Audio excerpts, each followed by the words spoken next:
Yun yung may buta sa ngala-ngala. Hair lip naman yung dito sa lip. Kasi actually nga, yung hereditary. So kung ang parents mo is may hair lip o may cleft palate, yun, malaki ang predisposition na makuha din ng anak. So hindi maingat yung nanay dahil butas nga yung ngala-ngala nila. So may tendency dumaan yun sa ilong o pumunta sa tenga, malnourished yung mother.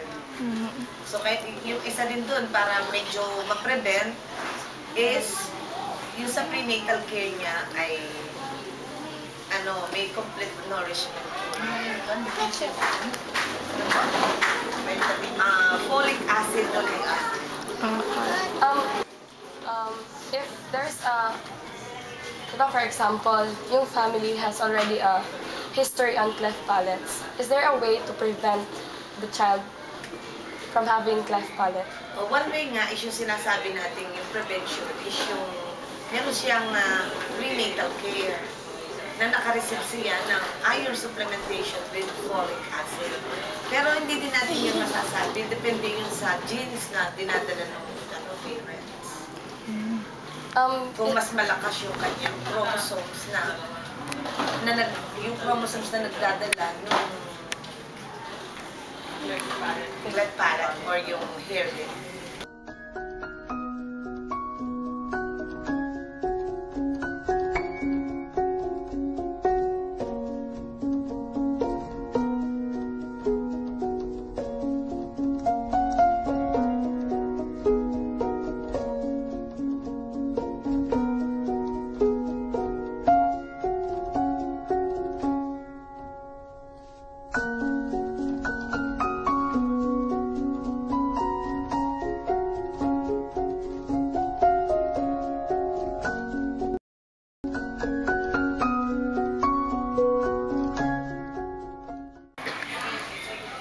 Hindi ko sukat akalain na ako'y magbubuntis uli sa kanya. Sabi ko sa mister ko, ayaw ko nang mag-anak, ang hirap pag-alaga. Tapos namalayan ko na lang ng next month, dinat nga ng menstruation. Eh, di ko nagpa-check up ako, nagpa-examine ako kung ako'y buntis. Di positive na buntis. Parang hindi ko matanggap na ako'y buntis. Buntis na naman. Dahil medyo marami na yung anak ko, siya ay pang-anim. Parang ako'y laging galit na galit sa asawa ko. Sabi ko, kasalanan mo ito. Sinabi ko sa iyo, ayaw ko nang magkaanak. Ayaw ko nang madagdagan yung anak natin dahil ang hirap ng buhay. Eh, sa lumipas sa tanggap ko na rin siya na pinagbuntis ko na siya. Pero ang hirap ko sa kanya pag-inom ko, lagi ako nahihirapan ako sa kanya. Nung siya nung dumating na sa 9 months, ay naranasan ko magkaroon sa akong anak ng epilepsy. Ang bahay namin ay nasa kabilang ilog. Bagong baha, tumawid, dinabol ko siya. Tapos yung nalaglag itong aking puwits, ang sabi ng mga matatanda ay baka din ko nakuha. Yun, nagsakit ang tiyan ko nun. 1 week, diretso nagkasakit yung tiyan ko, tapos nanganak na ako sa kanya. Kailan niyo po nalaman na meron siyang cleft palate? Paano niyo po hinarap yung kunwari, isang problema, yung pagsasalita niyo po? Okay lang ako magsalita. Normal naman po. Eh, yung pagpapakainin niyo po, okay lang yun. May pagkakataon po ba na hindi siya tinatanggap ng iba?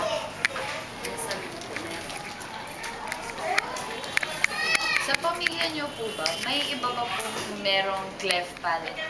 Meron. Ilan po? Dalawa. Ilang taon po yung isa?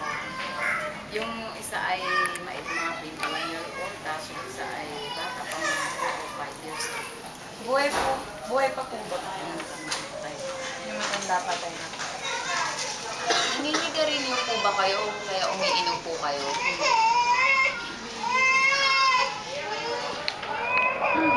Pero masaya naman kayo ngayon. Masaya po baby. Masayang masaya. Ano po kaya sabi niyo sa mga ibang tao na nakakaranas din po kalagayan dito? Masabi ko lamang po ay dapat mas masubaybayan nila yung bata dahil mas kailangan nila yung suporta dahil siya yung kasama nila. Para po dun sa mga walang cleft palate, para po maintindihan nila yung sitwasyon. Kung may gusto kayong sabihin, advice. Sa akin po sa mga yung matutunan sa tamang isip na sana yung na nilang ano yung nakakataon lang sana ay mahalin pa nila. Intindi.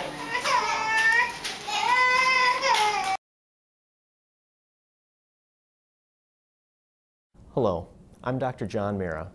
I'm the plastic surgeon-in-chief at Boston Children's Hospital, and I'm here today to talk to you about cleft lip and palate. This is the most common craniofacial anomaly found in children.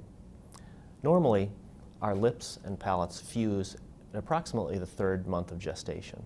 When this doesn't happen, you have what's called a cleft lip or a cleft palate. No one is exactly sure what causes this. There may be some genetic component and there may be some environmental. However, there is no single gene that causes cleft lip and palate. It occurs in approximately 1 in 1,000 births. There are a number of different cleft lip and palate diagnoses, and I'd like to review them with you. The first is a unilateral cleft lip. This is an isolated cleft just of the lip, and it does not involve the palate. In this lower picture, this is a cleft palate. This just involves the palate, and the lip has fused normally. This is a case of a unilateral cleft lip and palate where there's been failure of fusion of both the lip and the palate behind the lip. This diagram shows a bilateral cleft lip, and what you can see here is that both sides of the lip have failed to fuse. So this lateral tissue here and here has not fused with this central portion of the lip. Now this last case is a bilateral cleft lip and palate. So you see here both sides of the lip have failed to fuse, both sides of the palate here in front, and then all the way back into the central portion of the posterior palate.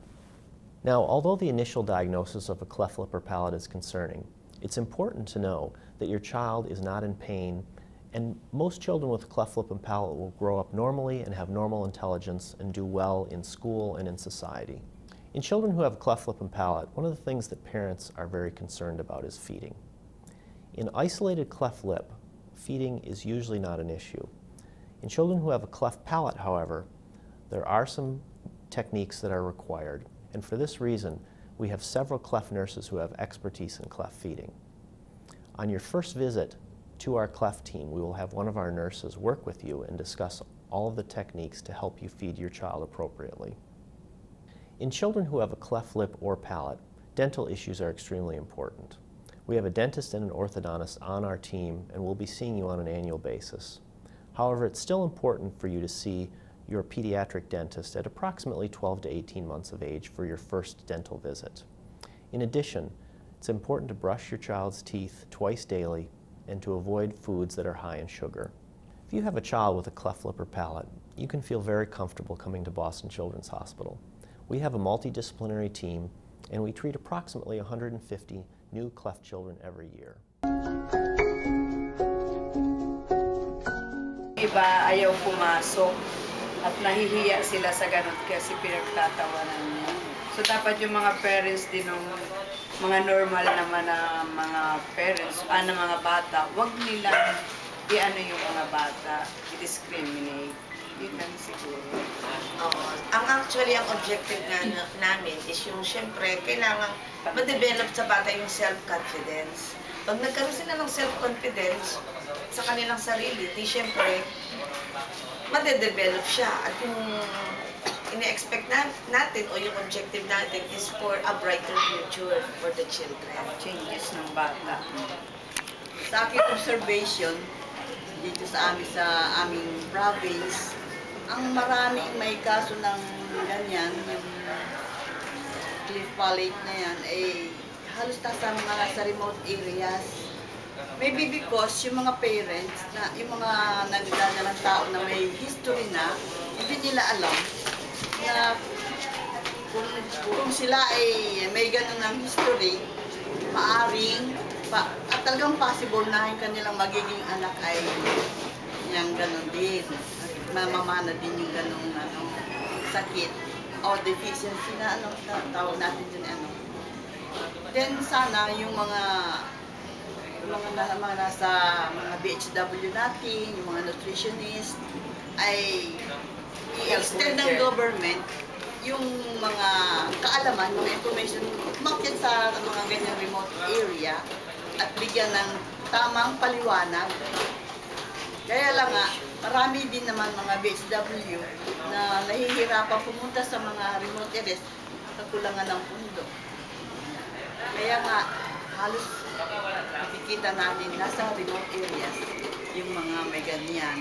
Kasi hindi sila nabibigyan ng tamang information, tamang prenatal care, at saka yung tamang dissemination ng ating hair clinical na patient. Okay po. Sa akin naman, kung meron mga ganyang bata na mga klipali, doon ba wala ng pag-asa yung mga nanay at marami namang natulong para mapa-opera. At saka, in fact, meron kaming pediatrician, siya, yung na-opera. Hindi magiging sagabal sa iyo sa pag-aral dahil mai-inspire sila na kahit ganun sila, naging doktor yun, pero